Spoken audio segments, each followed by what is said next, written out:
La déclaration formelle de notre innocence. La déclaration formelle de notre innocence. Chers frères et sœurs, amis auditeurs, bonjour. Voici le thème de la rhapsodie des réalités de ce jeudi 23 janvier 2025. L'écriture d'étude est Romains chapitre 4, les versets 24 et 25.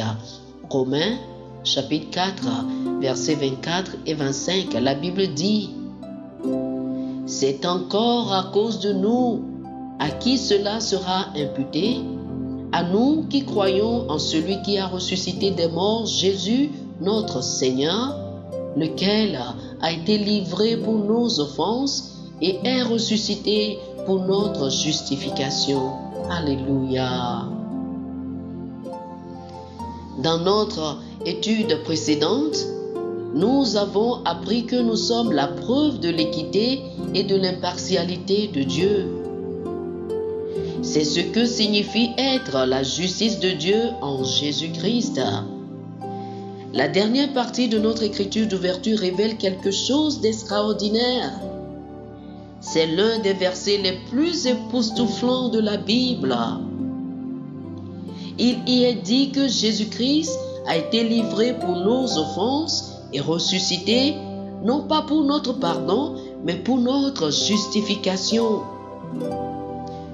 Cela dépasse la compréhension de la pensée humaine. C'est tout simplement inconcevable.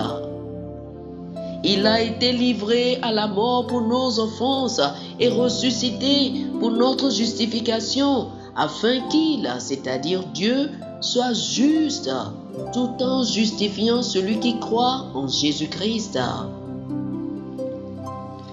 Comment un malfaiteur pourrait-il devenir soudainement justifié?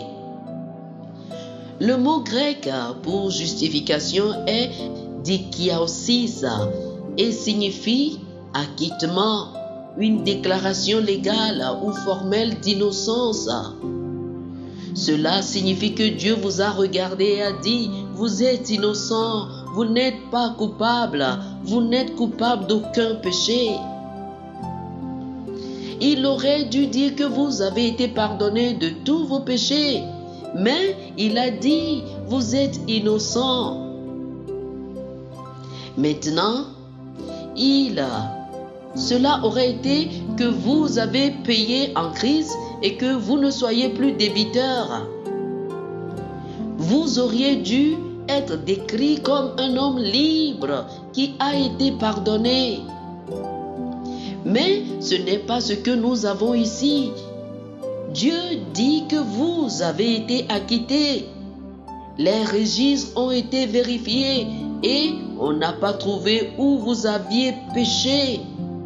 Par conséquent, vous avez été formellement déclaré innocent, non coupable. Il dit que vous n'avez jamais péché.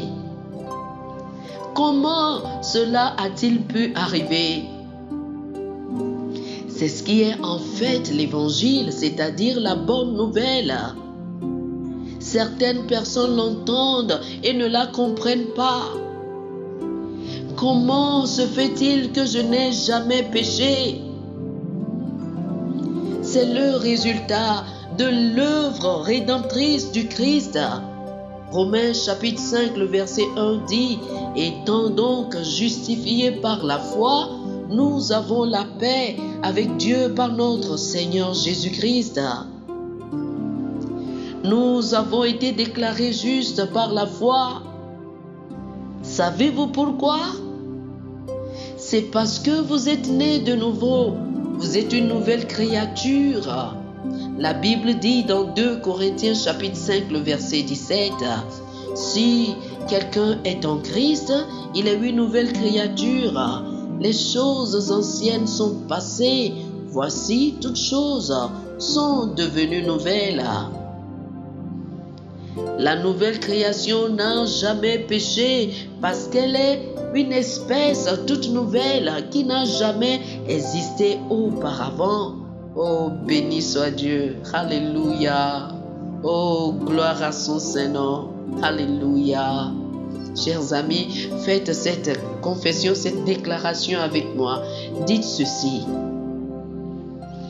La résurrection de Jésus-Christ a fait de moi une nouvelle créature. La justice même de Dieu en Christ, justifié et exempt de péché. Je marche à la lumière de cette vérité, manifestant la gloire de Dieu et répandant la bonne nouvelle de sa grâce débordante aux autres, au nom de Jésus. Amen. Amen. Pour plus d'études, je vous invite à lire Romains chapitre 5, le verset 1, Romains chapitre 3, le verset 26 et 2 Corinthiens chapitre 5, le verset 21. Romains chapitre 5, le verset 1, Romains chapitre 3, le verset 26 et 2 Corinthiens chapitre 5, le verset 21. Que le Seigneur vous bénisse. Amen. Amen. Chers amis auditeurs, nous espérons que vous avez été bénis par ce dévotionnel. Nous vous invitons à faire de Jésus-Christ le Seigneur de votre vie. Si vous voulez recevoir le Seigneur Jésus comme le Seigneur et le Maître de votre vie, faites cette prière avec moi. Dites ceci après moi, s'il vous plaît. Ô Seigneur Dieu, je crois de tout mon cœur en Jésus-Christ, Fils du Dieu vivant. Je crois qu'il est mort pour moi et Dieu l'a ressuscité des morts. Je crois qu'il est vivant aujourd'hui. Je confesse de ma bouche que Jésus-Christ est le Seigneur de ma vie à partir d'aujourd'hui.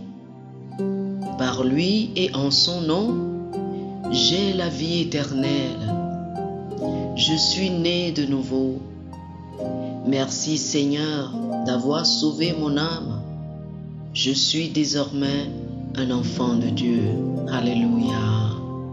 Félicitations, vous êtes désormais un enfant de Dieu.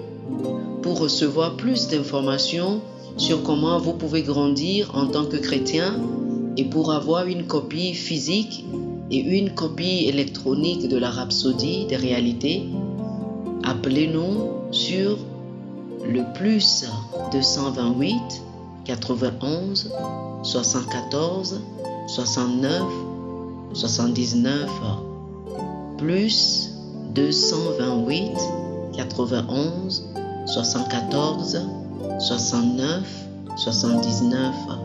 Que le Seigneur vous bénisse abondamment. Amen.